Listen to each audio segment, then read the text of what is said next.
Howdy everybody, welcome back to Lab Hours. Today is the second of 3 hypothesis testing mini lectures, and as a reward for sitting through the 40-minute version of the first one, today's hopefully is going to be very, very short. And I know I usually say that, but I feel today we may actually keep one under 15 minutes, and I think it'll be pretty clear why once we jump in.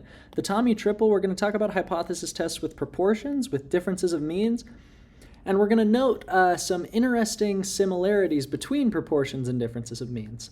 And today, for this reason that we'll get to later, I'm not really going to give you any examples of anything. I'm just going to give you the math and how to do it, and then we'll talk about why I'm not giving you examples of proportions and differences of means in that third point in the Tommy Triple. So let's get right into it. Proportions hypothesis testing, well, first we have to talk about what is a proportion. Well, before we've done x bar, right, where x bar is coming from things like x1, x2, x3, and those we have been calling numeric values, right? x1 could be 3, x2 could be 24, x3 could be negative 700, right? And our x bar, we add all of those together, divide it by the number of things that we have, the number of x's in this case, and that would be our x bar for this sample, right? Well, proportions deal with binary data, which is to say only zeros and ones. Did they happen or did they not happen? Let's say, for example, we had another variable called, I don't know, we'll call it q, and let's call it q bar, right? How do I get q bar? Well, let's say that q takes on a value of 1 if the corresponding x value is positive, and a 0 if it is negative. So q would be like the positivity indicator. It's like, is this x positive? Well, for x1, q1 is going to be a 1 because x1 is positive. q2 is also going to be a 1 because x2 is positive, but then, q3 would be a 0, okay? So if I wanted to take q bar, I'd take these 1s and 0s and I'd add them up and I'd divide them by the number of q's that I have, and that would give me q bar. And in this case, that's actually going to be equal to 2/3, right? And you'll notice 2/3 is just the fraction of q's that are 1s, right? So means, when you're dealing with binary data, are just fractions of 1s, right? That's what we're calling the proportion in this case. The proportion is just simply a mean of binary data, right? What fraction of your data fulfills a certain characteristic, i.e., x is positive, or like you could potentially say, for example, if you took a list of states with governors, right, you could make a variable called Republican governor, right, that would take a 1 if the state had a Republican governor and a 0 if they didn't, right? And then your Republican average would be the percentage of states or the proportion of states that have a Republican governor, and vice versa for Democrats, right? It's just whatever you want to assign that 1 to. So knowing that and keeping that in mind, it should come as no surprise that proportion hypothesis testing has a very similar formula to the formula that we used for generating test statistics in just normal ordinary means in the last episode, right? So what we're going to see is that as opposed to x bar minus mu over the square root of sigma squared over n, now what we're going to see is we're going to see p hat minus p over the square root of p hat times 1 minus p hat over n, or p hat minus p over the square root of p times 1 minus p over n, okay? Let's break this down in a couple parts, right? P hat minus p is parallel to x bar minus mu, right? So p hat here is going to be our point estimate, just like x bar. In our last example, our q hat would be our q bar would be like our p hat here, right? That was 2/3 last time. That is your estimate. You plug in your data into your estimator, which in this case is just add them all up, divide by the number of things there are, or in this case, just take the number of ones that are there and divide it by the number of things that are there, right? That's your estimate, your point estimate. And then this p, right, when we did means, normal means, mu was, just some number that you were testing against. Maybe it was 0, maybe it was, 5. But in this case, p has to be between 0 and 1, of course. So that's the top part. Let's talk about this bottom part right here. This is the standard error, right? This is, we recall, of course, that x bar is distributed as a normal random variable with a mean of mu and a variance of sigma squared over n, right? And so whenever we have these over n adjustments, instead of calling this the standard deviation, which is what it would normally be, we call it the standard error because it comes from an estimator, right? It's not like a true population value. It's just coming from our estimator. How far does our estimator usually go from the value that it's supposed to be pointing at, right? And it adjusts with n. That's called the standard error, just for fun facts, right? When you are dealing with binary data, we don't cover this PDF in this class anymore, right? But it is a special kind of PDF. It's a discrete PDF. And as a fun fact, you can actually just calculate this for yourself. But if the probability that, let's say q is equal to some value of q is equal to p if, well, it'd be 1 minus p, right? 1 minus p if q is equal to 0 and p if q is equal to 1. And I could just leave that for you there as an exercise, but you should be able to calculate, given this, that the variance of q in this case would actually be equal to p times 1 minus p, which is really interesting. It's really cool stuff. But what that basically breaks down to is over here, instead of the variance looking like a sigma squared, because we're in this binary world of zeros and ones where this is true, you can take this here and replace this for sigma squared. Now the reason, there are two basic competing schools of thought, whether you should use p hat here in the denominator or p. Lots of people will tell you lots of different things, and I'm just going to say for the purposes of this class, it's not going to matter too much. We just want you to be able to use at least one of these, right? And then you're going to do with these, you'll calculate your test statistics. And because this is a mean still, and you're dealing with the same variance, this is still distributed, this is standardized approximately, right? Which is good enough for this class. So use this formula, right, on data that looks like this, that's just zeros and ones. And you can use it basically the same way that you used this from the previous mini lecture, okay? So that's all we'll have to tell you about proportions today. Let's go check that off.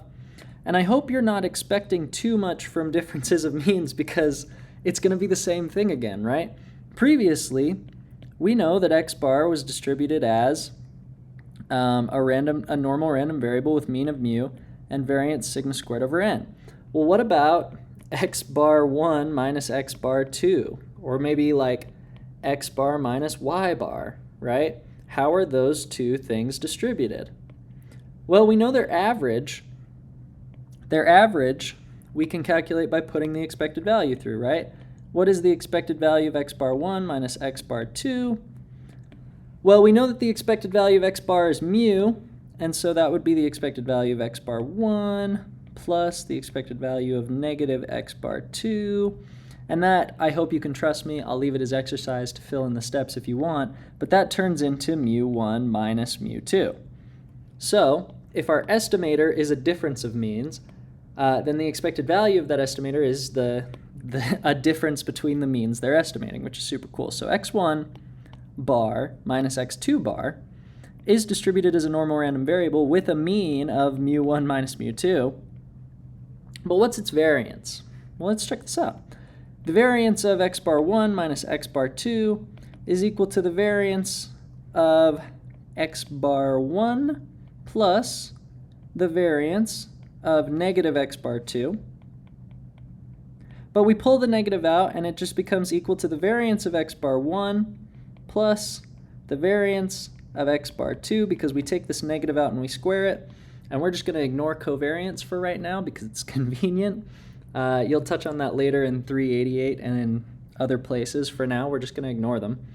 And what is the variance of x bar 1? Well, it's sigma squared 1 over n, right? And so this variance turns into sigma squared 1 over n1, right? The number of samples from this first x bar, plus sigma squared 2 over n2, the number of observations in this second sample mean, and then with its variance. So it may not surprise you to learn that if I would like to run a hypothesis test on a difference of means, so instead of saying like my null hypothesis is actually like, mu is equal to 5, and then the alternate hypothesis being mu is greater than 5, now I would be saying something like my null hypothesis is that mu1 minus mu2 is actually equal to 0. Like they should be equal statistically. There is no difference, no statistical difference.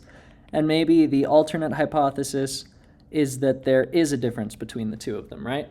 So maybe if I wanted to do that, like if I were comparing average wages among men with average wages among women, I would say I would like to live in a world where the difference is statistically 0, but maybe we don't actually live in a world like that. It may not surprise you to find out that the way that we set up that test statistic looks like this. X bar 1 minus X bar 2 minus mu1 minus mu2 over the square root of sigma squared 1 over n1, and this sigma squared 1, by the way, can be replaced with s squared 1, of course, right? The unbiased estimator of sigma squared, that's totally fine. Plus sigma squared 2 over n2, right? So we have the variance in the square root, because this is the standard error, right, not of our estimator. So, we've got to square root it, just like we did with x bar, just like we did with p hat, right? Here's the estimate, right? This is the point estimate that I got from this estimator, if you will. This is a telescope, if you will. And then this mu1 minus mu2 is going to, of course, come from the hypothesis, right? So if my null hypothesis in particular, so if my null hypothesis is that mu1 minus mu2 is equal to 0, this is just going to turn into 0. If my hypothesis is that it's 5, it just turns into 5, right? Now, the nice thing is that if we know sigma, this is distributed as a random normal variable, and it is standardized, right? This divide by the standard error is what standardizes it, right? Subtract the mean, divide by the standard error. That's what turns it into a normal 0, 1. Now, what happens if we have s squared down here in the bottom? S squared 1 over n1 plus s squared 2 over n2. Well, great news. That's approximately normally distributed. So we get to just treat it as a normal random variable, especially for the purposes of this class. And again, you're going to do this in just exactly the same way that you've been using the other x bar from the last mini lecture, right? You're going to calculate your test statistics. You're going to find your critical values from the normal table. It's going to be super nice. So with both differences of means and, proportions, you're looking at the same normal table that you were looking at with x bar when you had sigma squared. And sometimes with x bar, you'd look at the t table, but once you get to a high enough sample size, it doesn't really matter anymore because they turn into the same numbers. So you're in a great spot.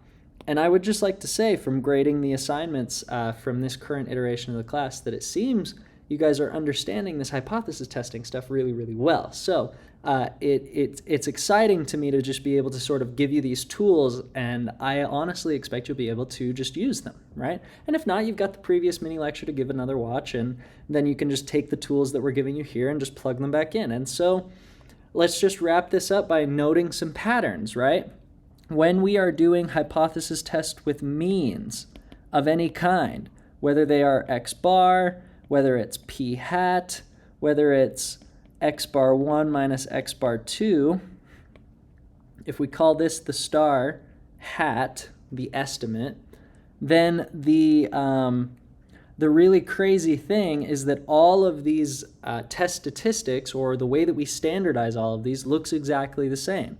You would take star hat minus star, right? Let's say star hat in this case is distributed as a normal variable with a mean of star and a variance, I don't know, star squared over n or something like that, because they all kind of look like that, right? It's either sigma squared or it's s squared, or it's, the p times 1 minus p kind of turns into a p squared in a way. It's a whole thing, right? But that one's a little bit special. But then this one is just two versions of this added up to each other over, so it's just star hat minus star over the square root of star squared over n, right? And this right here could turn into like s squared 1 over n1 plus s squared 2 over n2, right? It could turn into p times 1 minus p over n, or it could turn into like p hat times 1 minus p hat over n, right? Depending on which school of thought you subscribe to. This is the pattern, and this is pretty much always approximately normally distributed, especially for the purposes of this class. So you basically already have the tools to use it from the previous mini lecture and from the previous set of assignments that you did. So super cool. We don't really need to spend more time on it today. I'm just giving you, hopefully, the connections between these additional types of means that can be helpful sometimes and what you spent 40 minutes learning in the previous mini lecture. So unfortunately, we did not keep it under 15 minutes today. However, this is probably going to be the shortest one by far anyways. So that's pretty much everything I have for you today, which is really cool. Let's just go check that off, right? Boom. Everything you need to know about using these new tools that you've pulled from this lecture is in the previous mini lecture, because they're basically the same thing, right? You want to do confidence intervals of a proportion. You want to do a hypothesis test with a difference of means. Same exact thing as doing it with X bar, just slightly adapted structure. Like same structure, different pieces, right? Same puzzle, different pieces, which is a great way to put it that I'd just come up with. Anyway, that's going to be everything for today's mini lecture, which is pretty refreshing. If you have any questions, as always, if you're in the class, email teamorg.ta@gmail.com, or if you're not in the class, email labhours@teamorg.org, and I will respond to you soon. Or you can always just leave a comment on the video, and if you liked it and it's helpful, give it a like. If you want to see more of these when they come out, or more Stata stuff when I start doing that next term, or more, all the good stuff I intend to put out on the channel, go ahead and subscribe. It'll be great. And, share it with your friends who want to learn statistics. That would be great too. Be sure to join me next time when we talk about the third hypothesis testing mini lecture, which will be slightly longer because we're going to be dealing with the chi-squared distribution and variance testing. And that is not going to be quite as straightforward as today's lecture was. A lot of the same concepts, but the execution is a little bit more finicky. So hopefully we'll see you around for that. You know where to send questions, like, subscribe. As always, thanks for watching, and we'll see you next time here in Lab Hours. Thanks for stopping by. Have a good one.